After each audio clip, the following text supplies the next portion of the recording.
Quiero iniciar, hermanos, solamente haciendo una pregunta. ¿Cómo se sabe, hermanos, o cómo puede saber una persona, cómo podemos saber nosotros si una persona verdaderamente ama a Dios? ¿Cómo se puede saber? Todo el mundo cree en Dios, ¿no? Entonces, todo el mundo está así que cree en Dios. Pero ¿cómo puedes saber, verdad, que una persona verdaderamente, genuinamente ama a Dios? Con una sola frase le voy a decir esto. Usted puede saber que una persona ama a Dios o que no ama a Dios en su servicio. En su servicio. Así que en el servicio, hermanos, ¿verdad? Es que se nota el amor por las personas, el amor por Dios también, ¿verdad?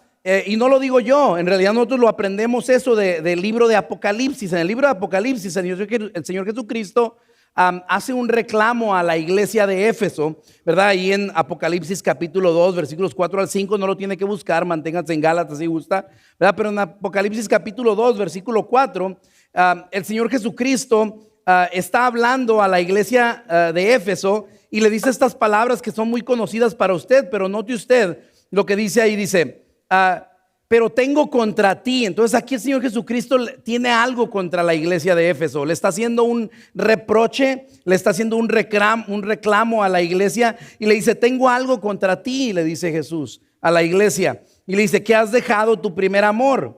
Ahora, ¿por qué? ¿Por qué dice Jesús eso? ¿Por qué le dice a la iglesia, ustedes ya no me aman como me amaban antes, verdad? La manera que ustedes tienen de amarme ha disminuido. Ustedes me aman menos. ¿En qué se basa la acusación del Señor Jesús al decirle a la iglesia de los Efesios, ¿verdad? De los Efesios, perdón, que ya no lo amaban, ¿verdad? Dice él, tengo contra ti que has dejado tu primer amor. Y entonces vea lo que le dice, recuerda por tanto de dónde has caído y arrepiéntete. Y atención con lo siguiente, dice, y haz las primeras obras, le dice así.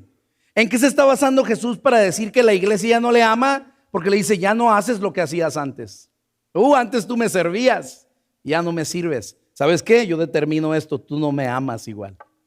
¿Se fija? Dice Jesús, ¿verdad? Ya no me amas igual, dice, arrepiéntete, dice, haz las primeras obras, ¿verdad? Por lo tanto, hermanos, la iglesia de los Efesios, de los Efesios, perdón, ¿verdad? Ya no obraba como antes, ya no hacía, ¿verdad?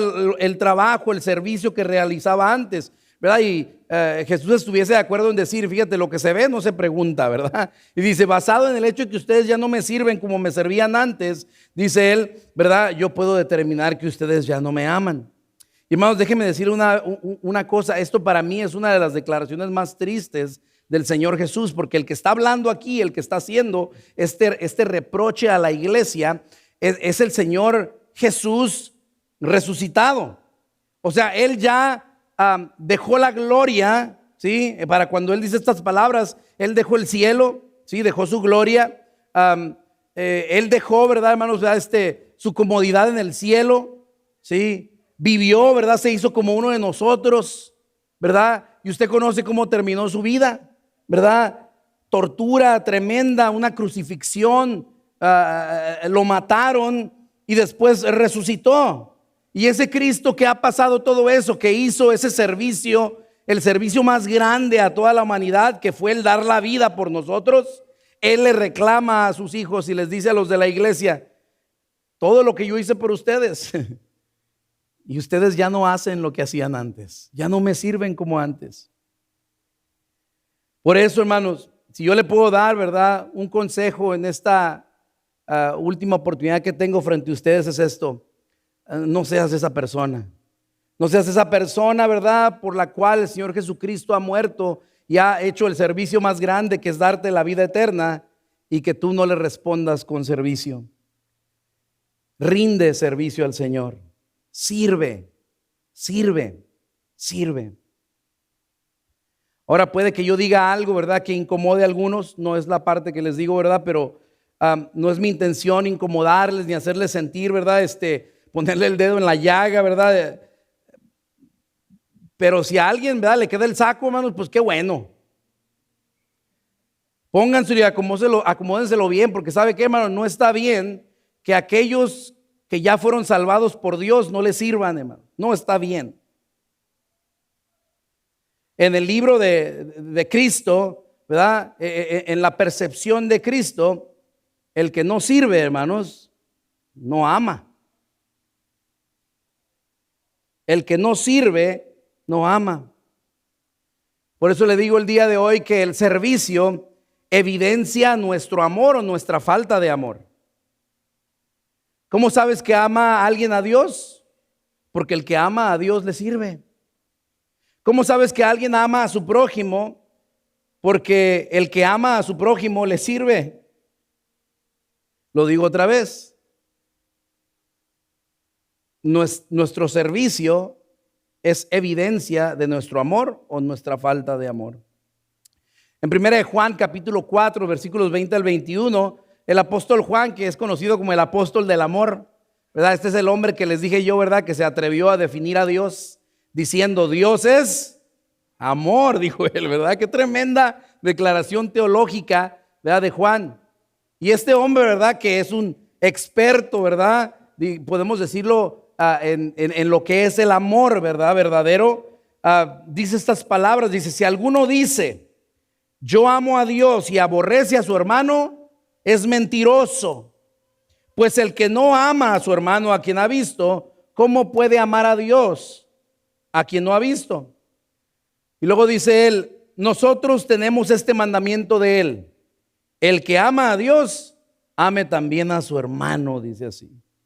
¿Quieres comprobar que amas a Dios? Ama a los hermanos. ¿Quieres demostrar tu devoción a Dios? Sirve a Dios y sirve a los hermanos.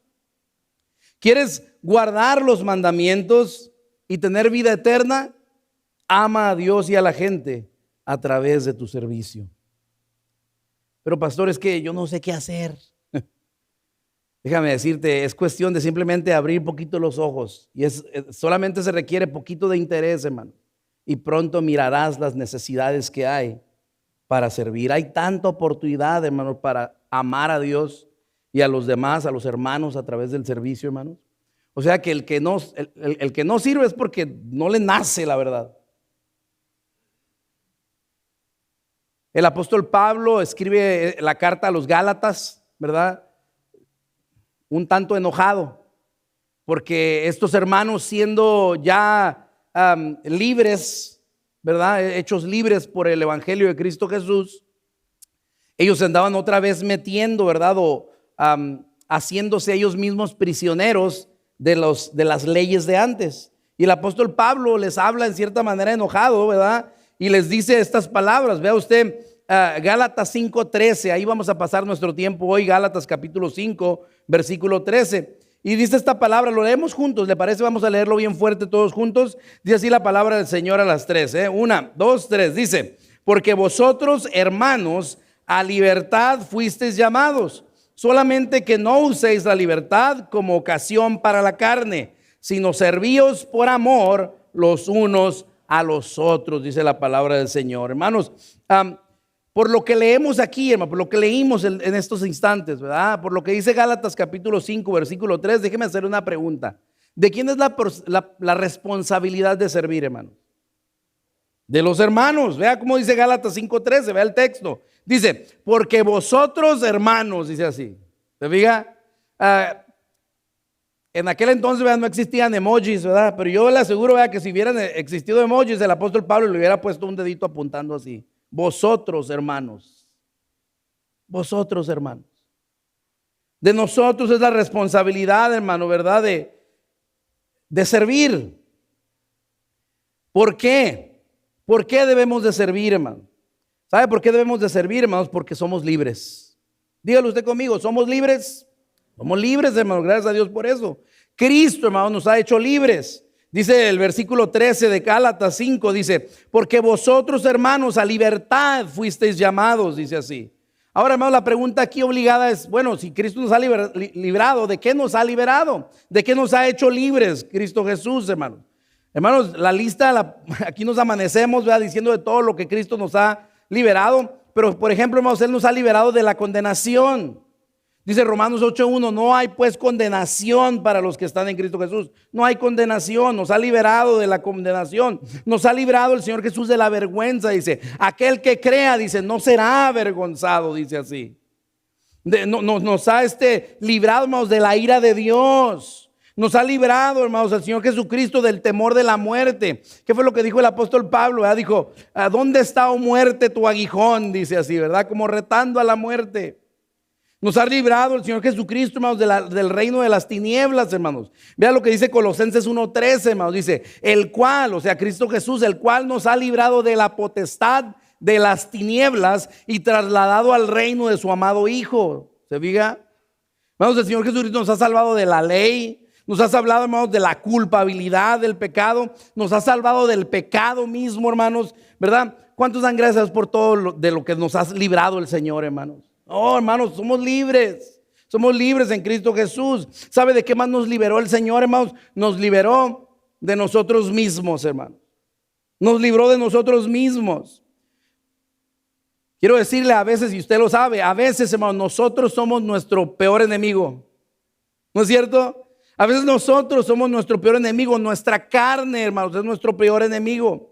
Vea, por eso el apóstol Pablo escribe aquí a los hermanos en Galacia y les dice en el versículo 13, porque vosotros, hermanos, a libertad fuisteis llamados, solamente, dice, que no uséis la libertad como ocasión, ¿para qué? Para la carne, dice así Gálatas 5:13, ¿verdad?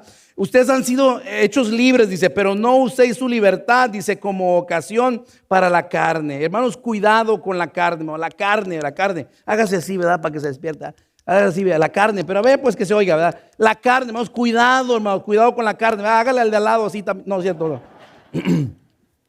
Ay, se pusieron. ¿Se fija cómo es la carne? La carne se goza en pensar simplemente en algo que podemos hacer que está mal. Hermanos, la carne, cuidadito, hermanos, ¿verdad? Con la carne, porque la carne, hermanos, nos hace caer, hermanos, ¿verdad? El apóstol Pablo nos recuerda, hermanos, de que somos libres. Hermanos, ustedes han sido llamados a libertad, dice, ustedes han sido llamados a ser libres, dice, son libres en Cristo Jesús, dice, pero al mismo tiempo el apóstol Pablo nos pone a pensar acerca de la libertad. Dice, a libertad ha sido llamados, dice, pero cuidado, dice, ¿verdad? Cuidado. O sea, hermanos, tenemos que preguntar nosotros, somos libres, pero hermanos, ¿qué es libertad?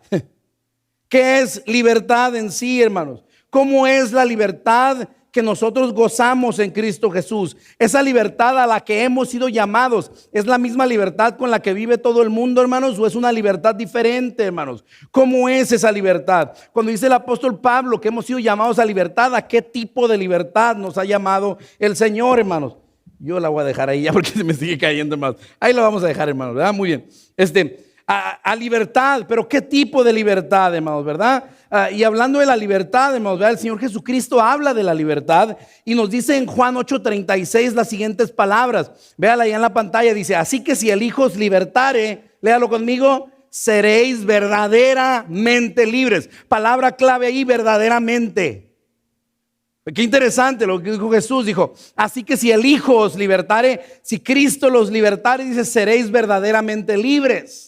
O sea que hay cosas, hermanos, que parecen libertad, pero no son libertad. Hay cosas, hermanos, ¿verdad? Hay personas que viven pensando que son personas libres, hermanos, y en realidad la libertad que viven no es una libertad verdadera. Hay una libertad que es verdadera, la que Cristo da, y hay otra libertad que es del mundo, hermanos, que no es verdadera libertad. Al contrario, hermanos, esa libertad que tiene el mundo, hermanos, de decir, yo hago lo que quiera, cuando quiera, como quiera, porque quiero. Hermanos, ¿eso es libertad, hermanos? No, hermanos, muchos podrían llegar a pensar así, hermanos, pero eso no es libertad, hermanos. Eso más bien, hermanos, le conocemos como libertinaje. Diga usted conmigo, libertinaje. Esto le llamamos libertinaje, hermanos. Es una libertad, hermanos, que no toma en cuenta a nadie. Es una libertad, hermanos, que no toma en cuenta a otros. Busqué la definición, hermanos, de libertinaje, hermanos, y lo que dice es esto. Fíjese. Libertad excesiva y abusiva, dice así. Libertad excesiva y abusiva. O sea, es una libertad, hermanos, que no respeta a nadie. Es una libertad, hermanos, que ni siquiera te respeta a ti mismo como persona. Una actitud así, hermanos, quiero decirte, te va a llevar preso de tus actos. No te va a ayudar a vivir la vida libre. Te va a hacer preso. Hay una libertad, hermanos, inapropiada. Todos creemos, levante la mano si cree en el derecho de libre expresión, levante su mano. 3, ¿verdad? Yo pensé que más, ¿verdad? Muy bien. A ver, ¿creen en la libre expresión, hermanos? ¿Es un derecho que tenemos? Claro que sí, ¿verdad? Todos creemos el derecho de libre expresión. Ahora, hermanos, déjenme decirle, yo no tengo ningún problema, hermanos, con darle el lugar que se merece de la mujer. No tengo ningún problema, hermanos, ¿verdad? Con que las mujeres tengan los mismos derechos que los hombres. Yo no tengo ningún problema con eso, hermanos. Yo pienso que es algo positivo, que debemos de respetar a las mujeres, debemos de valorar la vida de las mujeres, hermanos. Pero a veces, usted sabe lo que pasó allá en Tijuana y en todo México, ¿verdad? Estas mujeres, haciendo uso de su libertad, salieron por las calles y comenzaron a rayonear, hermanos, y a destruir y a hacer, hermanos, desmán y medio, hermanos, ¿verdad? Por todas partes, ¿verdad? Hermanos, déjenme decirle, ¿eso es libertad, hermanos? No, hermanos, eso es libertinaje. Eso es una libertad, hermanos, que no le interesa lo que piensan los demás. Es una libertad, hermanos, que te lleva a muchas se encerraron por andar haciendo esas cosas, hermanos. ¿Verdad, hermanos? Eso no es libertad, hermanos. Es una libertad, hermanos, ¿verdad? Que simplemente no respeta a nadie. Y esa no es la libertad que Cristo nos dio. Aquí es donde les voy a pedir mucha discreción, ¿verdad? Si tienen niños, hermanos, ¿verdad? Yo les aconsejo, ¿verdad? Porque voy a hablar un poco acerca de este movimiento de la LGBTQ, ¿verdad? El homosexualismo, este tipo de cosas, hermanos, ¿verdad? Los lesbianas, los gays, ¿verdad? Del homosexualismo, ese tipo de cosas, hermanos. Fíjense, estas personas, hermanos, son personas que ellos creen así, ¿verdad? Y así lo creen. Es mi cuerpo, ¿no es cierto? Y si yo no estoy contento con el sexo que se me asignó, ¿verdad? Si yo no estoy contento con ser hombre, yo puedo ir y someterme, ¿verdad? A una serie de procedimientos quirúrgicos que puedo yo cambiar, ¿verdad? De sexo. ¿Estamos hablando bien, hermanos? Sí, me estoy dando a entender. Sí. Ahora estos hombres, hermanos, algunos de ellos van, hermanos, ahora sí que se remueven, ¿verdad? El miembro reproductivo varonil, ¿verdad? Y entonces ellos, hermanos, se hacen un orificio falso, hermanos, para decir que son mujeres, hermanos. Ahora, cuando tú te pones a mirar toda esa situación y ver la situación que hacen estas personas, dicen, son su cuerpo y pueden hacer con su cuerpo lo que quieran, pues ellos así lo creen y así lo hacen. Pero ¿sabías tú de las repercusiones que tiene un cambio de sexo? ¿Sabías tú que esos hombres, verdad? Ese orificio artificial que se hacen donde antes estaba, ¿verdad? Su miembro varonil, ¿sí? El cuerpo naturalmente Dios lo programó para saber que es un cuerpo de hombre, y donde ellos se hacen un orificio, el cuerpo, hermanos, vuelve a cerrarse otra vez. Trata esa operación como una lesión o como una herida, y el cuerpo naturalmente se comienza a regenerar. Y vamos a ver que ese orificio que se hicieron se vuelve a cerrar.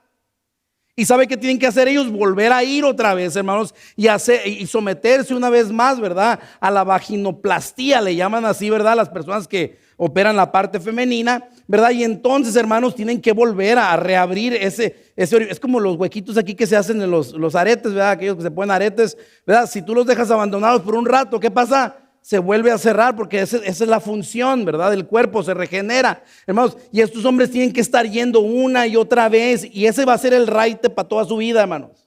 Si ellos quieren mantenerse siendo mujeres así, hermanos, van a estar teniendo que someterse a ese procedimiento doloroso. Yo estaba leyendo, hermanos, ¿verdad? Un artículo de la doctora Andrea Long Chu. Andrea Long Chu, ¿verdad? Publicó, ¿verdad? La entrevistaron y ella comenzó a compartir las experiencias de sus pacientes. Ella es una persona que hace la vaginoplastía, ¿verdad? Y entonces hace cambios de sexo y todo eso, pero comenzó a compartir, hermanos, ¿verdad? El trauma por el cual pasa el paciente después de haberse hecho el cambio de sexo. Y vean lo que dice ella, ¿verdad? Se lo voy a demostrar. Dice ella, estas personas no quedan felices, dice ella. Estas personas no quedan felices, y comienza a describirlo de una manera tan tremenda. Dice ella así, dice, es como tener frío y por más chamarras que te pongas, nunca se te quita el frío, dice así. Después dice, es como, atención, vea cómo dice, ellos se sienten, es como tener hambre sin apetito. Y luego dice todavía más, dice, es como subirse a un avión que te dicen que te va a llevar a tu casa, y cuando vas en pleno vuelo te dicen, ¿sabes qué? Este es el destino final. Este viaje ya nunca jamás te bajas.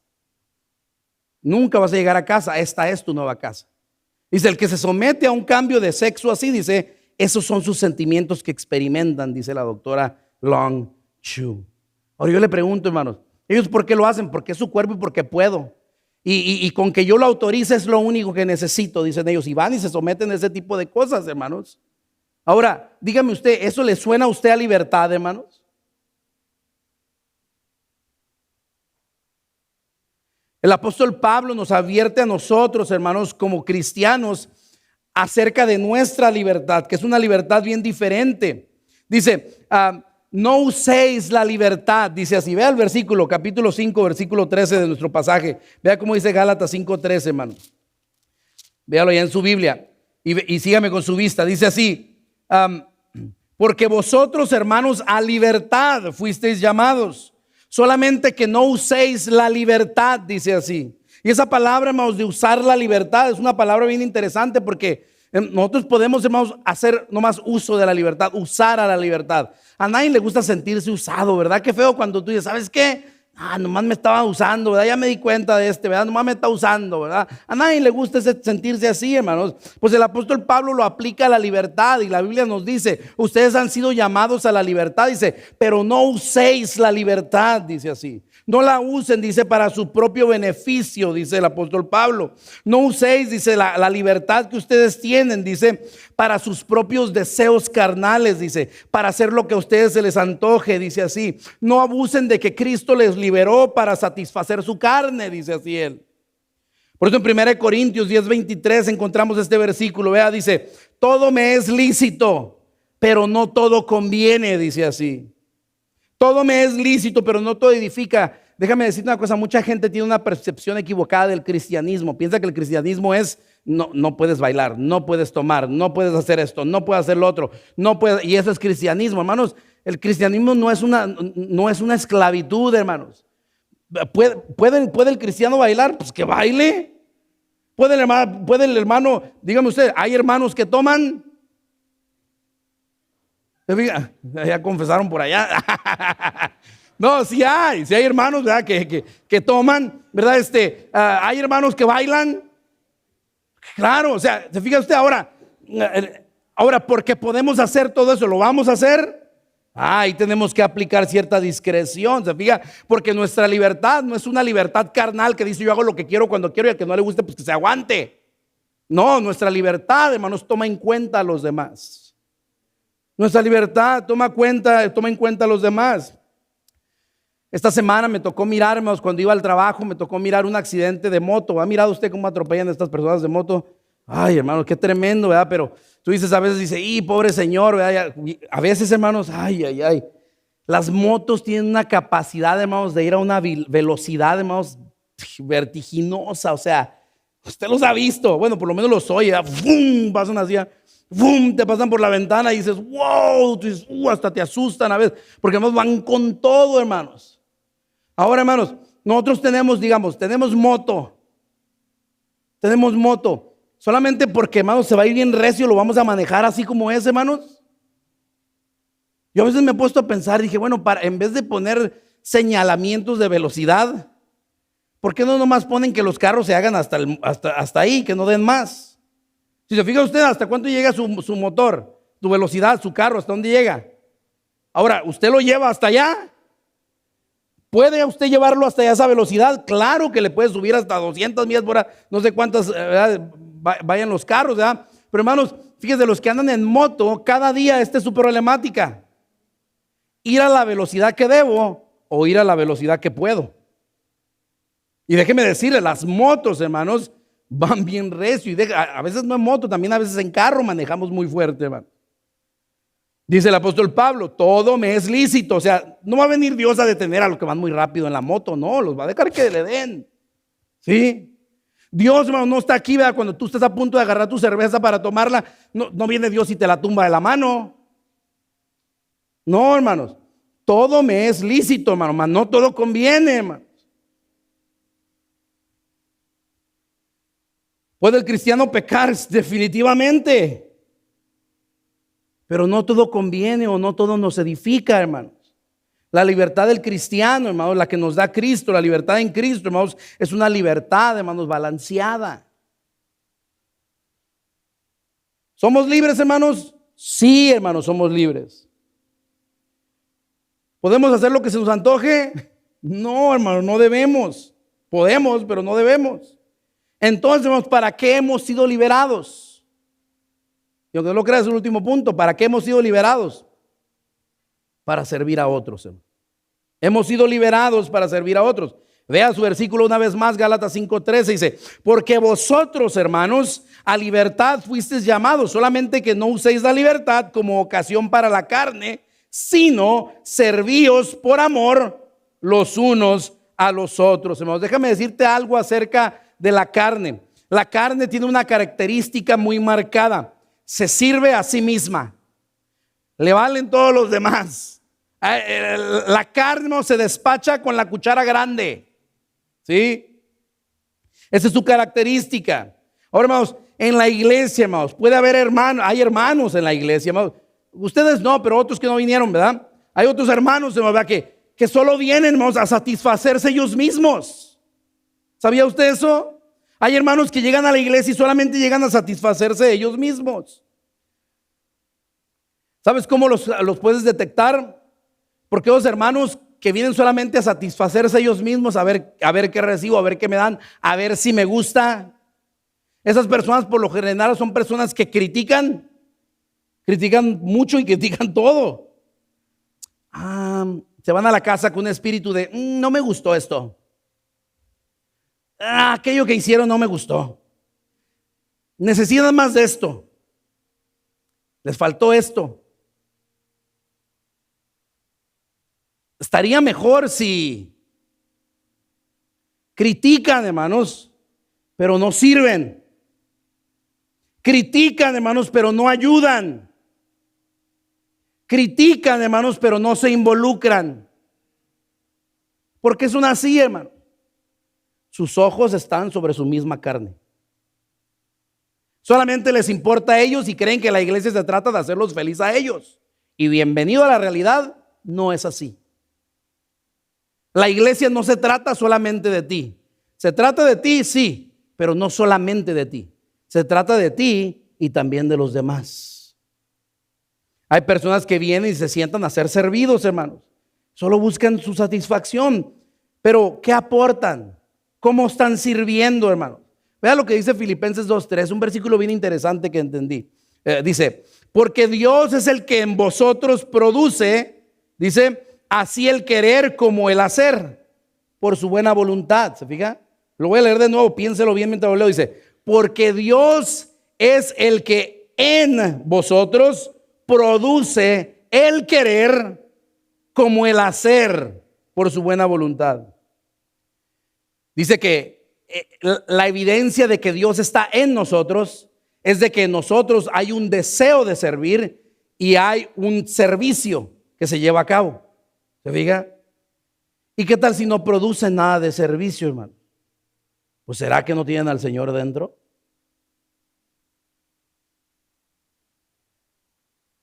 Ahora, ¿son libres ellos para venir y sentarse y no hacer nada? Sí, son libres, hermano. Pero la Biblia nos advierte, hermanos, no usen la libertad para servirse ustedes mismos. Gálatas 5:13, ahí está otra vez, dice, porque vosotros, hermanos, a libertad fuisteis llamados, solamente que no uséis la libertad como ocasión para la carne, sino servíos por amor los unos a los otros. Ahora, si Cristo vino a liberarnos de la carne, hermanos, que se sirve a sí misma solamente, ¿por qué voy a operar otra vez bajo aquello de lo cual Cristo me liberó? ¿Se fija? Es por eso que el apóstol Pablo les dice en Romanos 5:1, véalo ahí en su Biblia, en el primer versículo del capítulo 5, les dice el apóstol Pablo, estad pues firmes en la libertad, especifica qué tipo de libertad. Vea, estad pues firmes en la libertad con que Cristo nos hizo libres, dice así. Y no estéis otra vez sujetos al yugo de esclavitud que nos presenta la carne, ¿se fija? ¿Por qué debemos servir? Porque somos libres. Somos libres, pero ¿para qué? ¿Somos liberados para hacer lo que queramos? No, no somos liberados para hacer lo que queramos, sino lo que debemos hacer. Por lo tanto, hemos sido liberados, hermanos, para servir a otros. Antes solamente nos servíamos nosotros mismos. Cuando venimos a Cristo, nos aprendemos, ¿sabes qué? Los demás también importan. Por lo tanto, ¿cómo debemos, hermanos, de servir? Pues nos dice aquí nuestro versículo que debemos hacerlo, hermanos, primeramente por amor. Por amor, motivados por el amor. Vea cómo dice Gálatas 5:13, vosotros hermanos a libertad fuisteis llamados, solamente que no uséis la libertad como ocasión para la carne, sino servíos, ¿cómo, hermanos? Por amor, dice así, los unos a los otros. Sirvamos, hermanos, pero sirvamos por amor. No por reconocimiento, no por vanagloria, no por ser influyente y que pese más nuestra voz en la iglesia, no por popularidad, hermanos, por amor, dice la Biblia, hermanos. Debemos de servir por amor. Hace algunos meses, ¿verdad? Yo llegaba, ¿verdad? Y oraba con los muchachos que nos ayudan a preparar todo aquí para los domingos, ¿verdad? Y siempre yo me aseguraba de orar por ellos y decirles, muchachos, hay que amar a los hermanos a través hay que amar a los hermanos a través de nuestro servicio. El poner las pantallas, ¿verdad? El barrer la iglesia, el poner los cantos para que los hermanos canten, ¿verdad? El tocar la guitarra, el predicar, el enseñar a los niños. Todo lo que hacemos, hermanos, debemos de bañarlo en amor, porque es lo que nos dice la palabra de Dios. Para eso hemos sido hechos libres, hermanos. Quiero compartirles este versículo que está en Deuteronomio 10:12. Dice de la siguiente manera: ahora pues, Israel, ¿qué pide Jehová tu Dios de ti? ¿Qué es lo que exige Dios de nosotros, hermanos? ¿Qué es lo que pide? ¿Qué es lo que exige Dios? Dice, sino que temas a Jehová tu Dios, que andes en todos sus caminos, que lo ames y que lo sirvas, dice. Y sirvas a Jehová tu Dios, ¿cómo, hermanos? Con todo tu corazón y con toda tu alma. ¿Se fijan, hermanos? Por lo tanto, hermanos, sirvan al Señor, hermanos. Eso es lo que debemos de hacer. Gálatas nos dice que debemos de hacerlo con amor. Gálatas 5:13 también nos dice que debemos de hacerlo, hermanos, colectivamente, ¿verdad? Es trabajo en equipo, ¿verdad? Pero no me digas, ¿verdad? Como no hagas trabajo en equipo como hace trabajo el equipo, mi compañero ahí en el trabajo, ¿verdad? Porque él me dice, nosotros somos puro teamwork, ¿verdad? Dice, I'm the team and you're the work, dice, ¿verdad? Dice, hacemos trabajo en equipo, ¿verdad? Dice, yo soy el equipo y tú eres el trabajo, dice, ¿verdad? Hermano, no, es algo que se hace colectivamente. Note usted como dice el apóstol Pablo aquí, hay que servirnos por amor, dice. Luego dice los unos a los otros. ¿Se fijas? Tú me sirves a mí, yo te sirvo a ti, ¿verdad? Esa es la idea, hermano, ¿verdad? De hacerlo de una manera, hermanos, colectiva también. Así que involúcrate, ¿verdad? Ve a esas personas que están trabajando, ve a esas personas que están moviéndose para hacer la iglesia, acércate a ellos, pídeles que te inviten a formar parte, ¿verdad? Yo quiero servir, quiero ayudar, yo tengo ideas, ¿verdad? Tengo esta manera de servir, ¿verdad, hermano? Me permitirían hacer esto, hermanos. Trabajen con los hermanos que están trabajando, hermanos, ¿verdad? Para que apoyen, hermanos, a aquellos que están poniendo de su tiempo, hermanos, para reunirse, para planificar el destino de la iglesia, ¿verdad? La búsqueda del pastor, todo aquello, hermanos. No lo pueden hacer nomás 4, 5, 6, 7 personas, hermanos. Se necesita todo un pueblo, hermanos. Se necesita de ti, hermano. Sirve por amor a los demás. Sirvan, hermanos, sirvan a Dios y a los hermanos por amor. ¿Es fácil servir, hermanos? No siempre. No siempre es fácil servir. A veces a quienes más sirves son los que a veces más agradecidos, más malagradecidos son. A veces los que más sirves son aquellos que más te critican. Muchas veces es difícil servir, hermanos, pero tú hazlo. Hazlo porque es lo que Jehová pide de ti, es lo que Dios espera de nosotros. Hazlo y hazlo con mucho amor y con mucha entrega, pero trabaja para el Señor. Sabiendo, como dice ese versículo, sabiendo, ¿verdad? Que nuestro trabajo en el Señor, ¿qué cosa? No es en vano, dice así, ¿verdad? Quiero terminar, hermanos, ¿verdad? Con una pequeña historia, ¿verdad? De un artista, ¿verdad? Su nombre era Pierre Auguste Renoir, ¿verdad? Renoir, un francés. Este es, aunque no lo crea usted, un hombre, ¿verdad? Si usted quiero que se enfoque usted, ¿verdad? Por un momento en sus manos de este hombre. Renoir, ¿verdad? Es uno de los artistas más prolíficos que ha tenido la historia. Más de 6,000 obras realizó este hombre. Vea usted los nudillos de su mano. Él padecía, hermanos, ¿verdad? De una artritis reumatoide extrema, hermano. Dice, hermanos, que si al final de sus días, hermanos, ¿verdad? Antes de que él falleciera, dice que nunca dejó de pintar, nunca se venció ante su enfermedad. Y aunque sus brazos, sus manos, ¿verdad? Estaban todas completamente deformadas, hermanos, él se metía el pincel, hermanos, y seguía pintando, seguía pintando. Dicen que lo escuchaban pintar, ya ni lo oían, ya ni lo veían pintar. Dice que se ponía y él nomás cada pincelada que daba era un ¡ah! ¡Ah! Y gritaba de dolor este hombre. Hasta que uno de sus estudiantes le dijo, maestro, si te duele, si te está doliendo, ¿por qué no dejas de pintar? Y entonces este hombre se volteó y le dio una gran lección. Le dijo, porque el dolor pasará, pero la obra permanece. No siempre es fácil servir en la iglesia, hermano, pero sirva al Señor, sirva a sus hermanos, aunque sea difícil y aunque duela, porque el dolor pasará, pero la obra permanece.